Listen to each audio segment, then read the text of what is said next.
The game that is now being played out all across the country and in Massachusetts has been played out for a long time by intellectuals.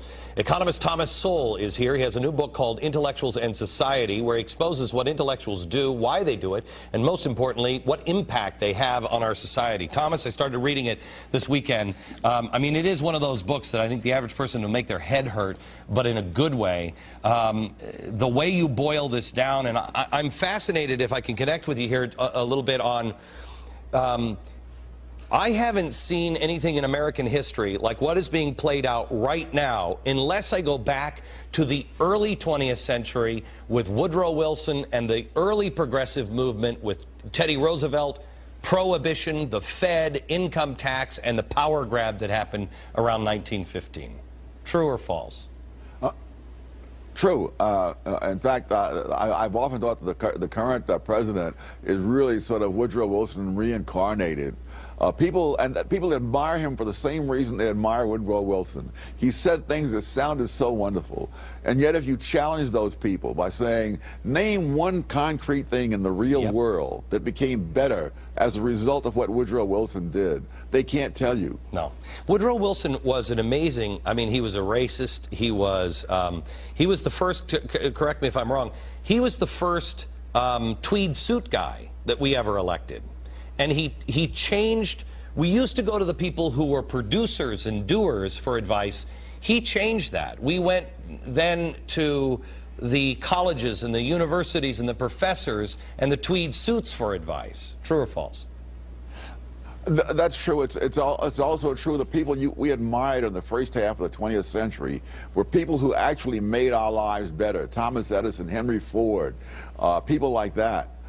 In the latter half of the 20th century, we went to people who talked good. Okay, and it never mattered what the actual consequences of what they said were. Right. So why does this matter? Why is this important for people to understand? What did this change bring to us? Well, you can look at what the consequences of Woodrow Wilson were. That is, he talked about making the world safe for democracy. In point of fact, totalitarianism came in as a direct result of World War I and of our involvement in it. He talked about democracy in the world, and when in point of fact he restricted free speech in the United States to such an extent that some of the landmark Supreme Court decisions on free speech come from the Woodrow Wilson administration. You could go on and on with all the things that he did that were disastrous. We're still cleaning up in the Middle East from his notion of the self-determination of peoples, which meant nothing. The people had nothing to say about it. The Ottoman Empire and the Habsburg Empire were carved up by politicians, and they created unstable and now dangerous states in the Middle East as well as elsewhere. You know, Hillary Clinton said she likens herself no longer to a liberal, but to an early American 20th century progressive, which is the Woodrow Wilson era.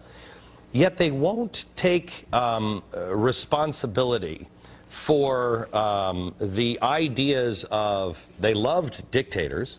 Correct me if I'm wrong on any of these. The progressives loved dictators.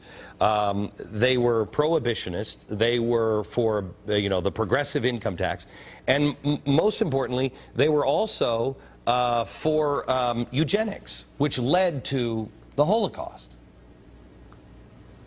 Absolutely. Well, what they're for more generally is simply third parties telling people how to live their lives, and we see that right now in the health care bill. All right, hang on. I want to come back to you at in the next break, and I want to ask you, if you deny those things as a progressive, then what does that mean for today? We'll be back in just a second. Back with the economist Thomas Sowell. He's the author of a new book, Intellectuals and Society. Thomas, here's where I want to go. You just said that progressives want to control every aspect of your life. But intellectuals, the progressive movement, they all think that they're superior, they're smarter, everybody else is too dumb. If they deny their own history in eugenics, then people won't see what always comes at the end of a big progressive era, and that is imprisonment or bloodshed, because people are just too stupid. And this is for the common good, so we have to get rid of them. Am I wrong? Well, certainly the progressives were in the vanguard of the eugenics movement, a fact that they don't want to admit. But that same attitude toward the public is still around today. I mean, the idea that we're going to pass this massive health care bill without an utter disregard of whether the people even find out what it's all about until it's too late is typical of this attitude. They know what's best, and the fact that we don't like it is just too bad. Thanks, Thomas. Great book. We'll be back in just a second. Final thoughts. Make sure you join us this Friday for a very special hour, Live Free or Die. It is my first documentary, and you will learn things about history that will shock you. The truth about Mao, Stalin, and Che. I want you to watch it and record it and watch it with your children, not the stuff in their history books. Friday at 5 p.m. More details at glennbeck.com. From New York, good night, America.